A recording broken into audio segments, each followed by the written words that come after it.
can't handle the truth.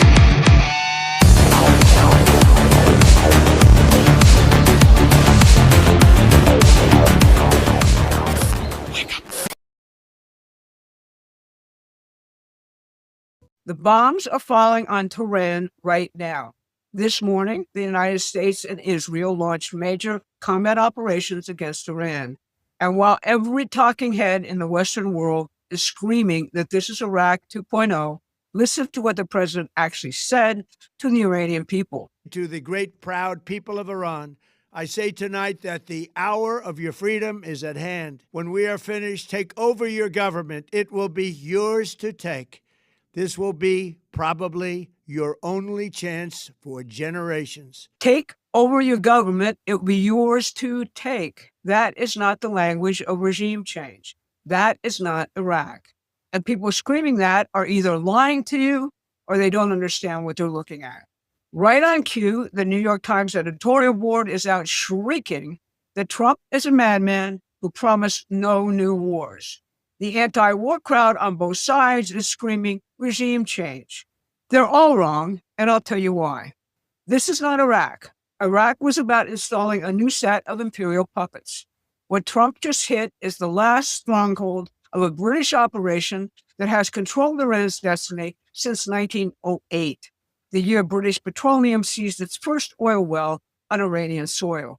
For 118 years, every government in Iran, the Shah, the Ayatollahs, has served the same master, a financial architecture built by the City of London around Middle Eastern oil. And every war in that region has been designed to protect it. Donald Trump has spent the last year dismantling that architecture piece by piece. The Abraham Accords, the Board of Peace, $2 trillion in Gulf wealth redirected from London to American manufacturing, the Muslim Brotherhood designated as terrorists, Gaza being rebuilt. The mullahs were the last piece on the board. And as of this morning, Trump is clearing it.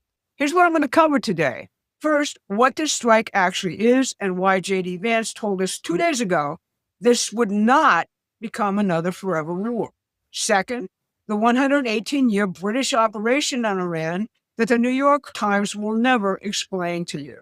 And third, why this strike is the final move in Trump's Board of Peace strategy and what it means for the British financial empire. Let's start with what actually happened. The president gave an 8-minute address early this morning announcing what the Department of War is calling Operation Epic Fury.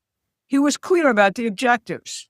A short time ago, the United States military began major combat operations in Iran. Our objective is to defend the American people by eliminating imminent threats from the Iranian regime, a vicious group of very hard, terrible people. He listed the regime's crimes going back 47 years, from the hostage crisis to the Marine barracks bombing to the October 7th attacks.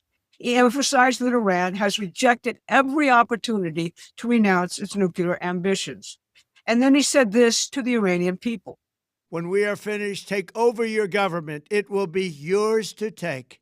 This will be probably your only chance for generations. Now listen carefully to that. He did not say the U.S. would install a new government. He said it would be theirs to take. This is a fundamentally different statement than anything George W. Bush said about Iraq. Bush dismantled the entire Iraqi state, fired the police, the generals, everybody. And as Trump himself said a few weeks ago about Venezuela, Well, if you ever remember a place called Iraq where everybody was fired, every single person, the police, the generals, everybody was fired, and they ended up being ISIS. Instead of just getting down to business, they ended up being ISIS. So I remember that. Trump knows the Iraq playbook. He rejected it in Venezuela, where he captured Maduro, but left the government intact, and immediately began dealing with Maduro's vice president. And he's telling us he's rejecting it here. But don't take my word for it. On Friday morning, Vice President J.D. Vance went to the Washington Post, the establishment's own publication, and said this: the idea that we're going to be in a Middle East war for years with no end in sight, there is no chance that will happen. Did you catch that? no chance. And Vance isn't some armchair analyst. He's a Marine who served in Iraq. He built his political career on opposing foreign wars. And he said there is no chance this becomes one. And he told the Post the strikes would be targeted and lethal, aimed at ensuring Iran doesn't get a nuclear weapon, not at occupying a country of 90 million people. Now, the New York Times editorial board pulled off an extraordinary contortion today. They denounced the war as the act of a madman, but then admitted in their own editorial that Iran presents, and I'm quoting them here, quote, a distinct threat because it combines murderous ideology with nuclear ambitions. They even acknowledge that the American presidents of both parties have rightly committed to preventing Tehran from getting a bomb. So which is it? Is Trump a madman, or is he doing what every president has said needed to be done? The Times can't decide because the truth doesn't fit their narrative, because here's what the narrative is designed to hide. To understand what Trump just struck, you need to understand what Iran actually is in the global power structure. And that story begins in 1908. In that year, a British speculator named William Knox D'Arcy struck oil in southwest Persia. He had purchased exclusive extraction rights from the Persian Shah for a pittance, just 16% of profits, and with no Iranian allowed to audit the books. From that single concession, the Anglo-Persian Oil Company was born. It later became the Anglo-Iranian Oil Company. Today, you know it as British Petroleum, BP. Winston Churchill, as First Lord of the Admiralty, called it, quote, a prize from fairyland beyond our wildest dreams. And he meant it. The British government bought a 51% controlling stake in 1914. The Royal Navy ran on Iranian oil.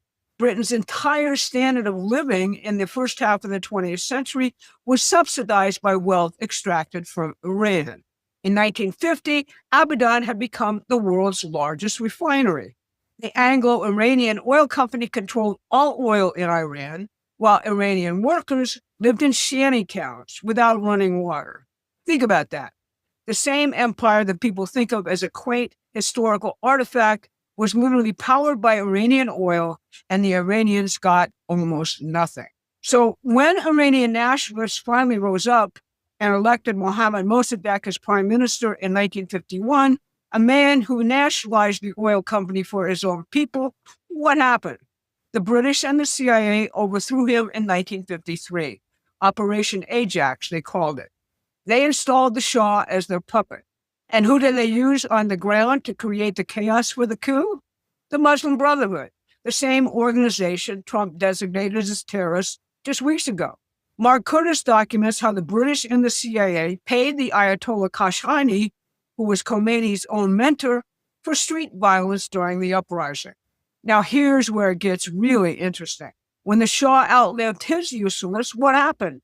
The British and Americans acquiesced to Khomeini's revolution in 1979. One puppet replaced another. The Muslim Brotherhood's ideology became the scaffold for Khomeini's theocratic state, its belief system.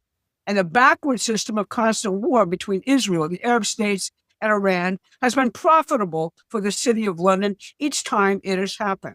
The City of London sets global oil prices. It ensures virtually all oil shipments. It banks the sovereign wealth of its former Middle East colonies.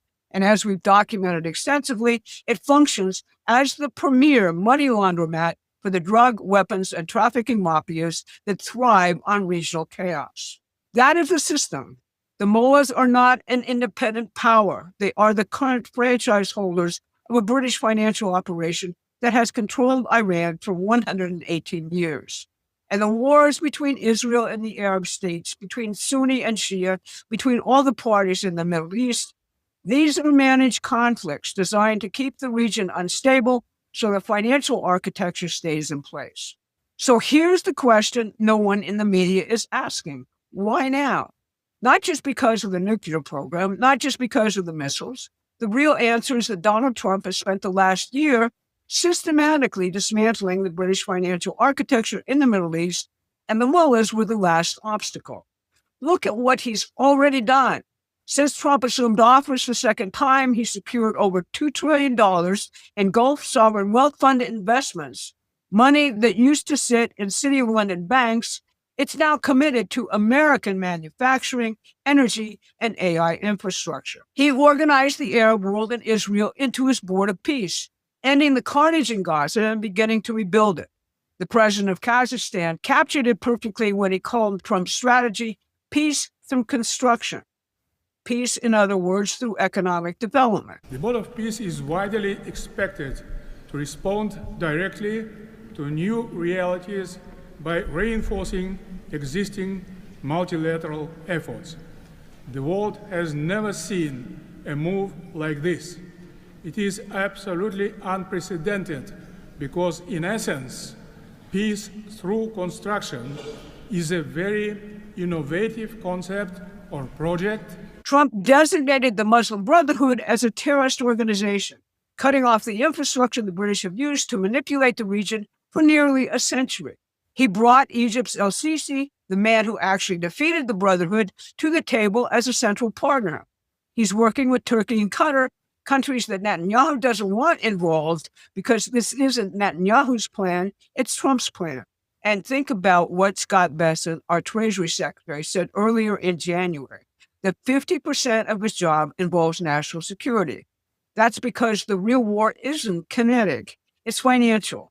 It's about breaking the City of London's control over the flow of money in the Middle East. The only thing standing in the way of this entire new architecture was the Iranian regime, still pursuing a nuclear weapon, still pledging to destroy both Israel and the United States, still developing the ballistic missile capability to accomplish that, and still funding proxies from Lebanon to Yemen to make war. You cannot build a board of peace while the mullahs are arming for war.